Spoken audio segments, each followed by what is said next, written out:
You have one unheard message. Hello, Jenny. Hello, Jenny. I need some help. You'll never believe what they said to me. Help me, Jenny. Help me, Jenny. Hi, it's Jenny, modern day etiquette expert. I'm here to help. All of your awkward encounters, uncomfortable boundaries, and questionable social interactions are welcome here. We can navigate them together with warmth, empathy, and curiosity because Jenny says so. Let's get into it.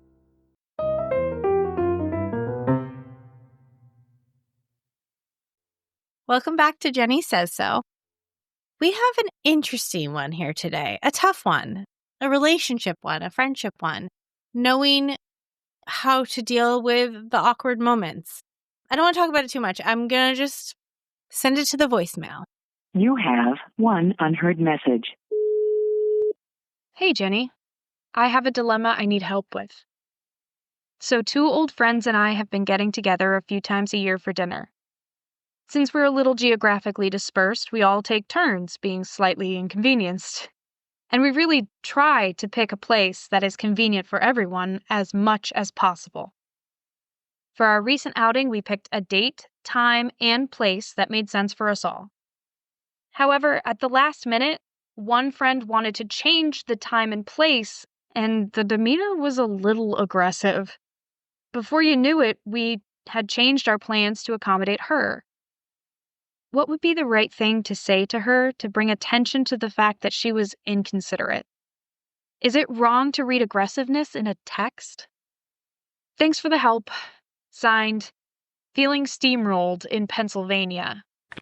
Okay, so this one gets into sort of the idea of what's fair and what's not fair, and people sort of conceptually stepping to the front of the line when it's not their turn, and it's awkward and it's uncomfortable to have somebody do that when you're a thoughtful person that tries not to do that yourself. I think that this is a very opportune moment to get curious. I have a thing about my friends where I have what I call unconditional positive regard, but also not what I call, what the world calls unconditional positive regard, but also I like to assume that my friends have positive motivations because I don't know why I would be friends with them if I couldn't assume that their motivations were intended to be good, even if they don't always come across as good. And that's not saying anything to any of my friends. If you listen to this, I don't think that you don't come across as good. You're all very, very good. But I don't understand. I couldn't be friends with people where I didn't assume that they were meaning good, that their intentions were positive and wholesome, because otherwise I don't think I would feel safe in that friendship. And so in the belief that your people mean well and they've done something that hurts you or upsets you or bothers you or irks you, it is time to get curious. And I would talk to this person, not in text, because you asked in this question, you said, is it wrong to read aggressiveness in a text? I don't know. You don't know. Maybe it's not wrong. We've listen, I've seen aggressive texts before, but I don't know what the text said. And I don't know if it was meant to be aggressive. And even if you know what the text said and it seemed aggressive, you also don't know if it was meant to be aggressive. And it's not going to rectify itself. It's not going to lighten itself energetically if you don't ask the questions. And the thing that is going to happen is it's going to get darker and deeper, and that pain is going to fester, and it's going to infect your relationship with your friend, which sounds like you have a really good friend, 2 old friends.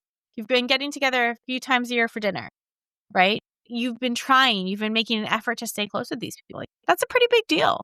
So I would get curious, and I would get curious not in text.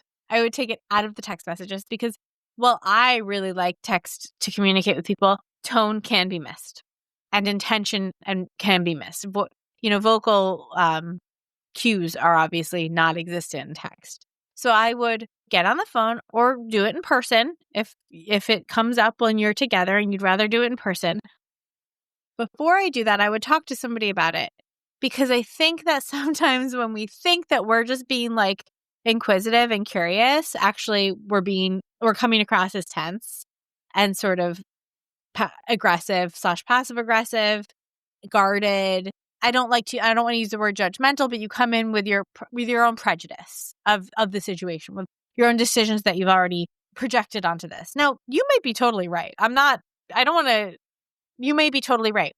But if you are interested in keeping friendship with this person active, the thing to do is head into this conversation with just curiosity.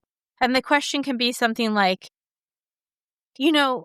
I was a little bit surprised because we usually do it this way, but this time you sort of changed the plans. Like, something going on? Are you okay? Is it something like that? Ask open-ended questions. Don't say like, do you not have a lot of money? Don't say that.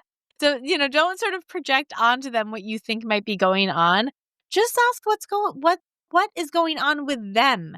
Because generally, when I've had friends that I have said something to me where I'm like, ooh, that felt icky, that hurt. Generally, they come back to me a week or two later and go, hey, I need to say that I'm sorry for saying that because I just had a fight with my husband and I was just not in a good mood. And I'm sorry, that just hit me the wrong way. When we give people the opportunity to be safe in their vulnerabilities with us, we not only deepen the friendship, but we also alleviate the awkwardness of whatever that situation was. This is my advice: is get curious, remember why you're friends with this person, which is a whole other thing. Like if you're like, I don't really want to be friends with this person anymore. It's been a long friendship. They're kind of out for themselves. We can have that conversation. Feel free to write back in. But assuming that you want to stay friends with this person, assuming that you love them, that you regard them positively, that you want to believe that their motivations are good, getting curious is your best bet. And then addressing it with your voice, not over text. Thank you so much for writing in, Steamrolled in Pennsylvania.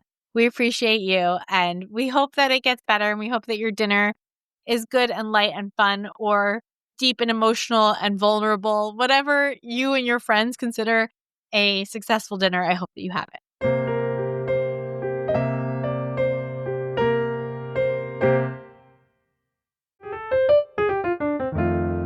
Thanks for tuning in to Jenny Says So.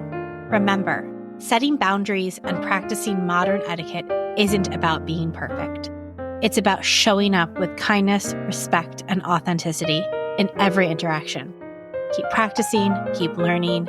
Don't be afraid to stand up for yourself when needed, and never forget, no is a complete sentence. Do you have a question you need a little help with? Head to freshstartsregistry.com/JennySaysSo and ask away. All questions are anonymous, and I'm here to help.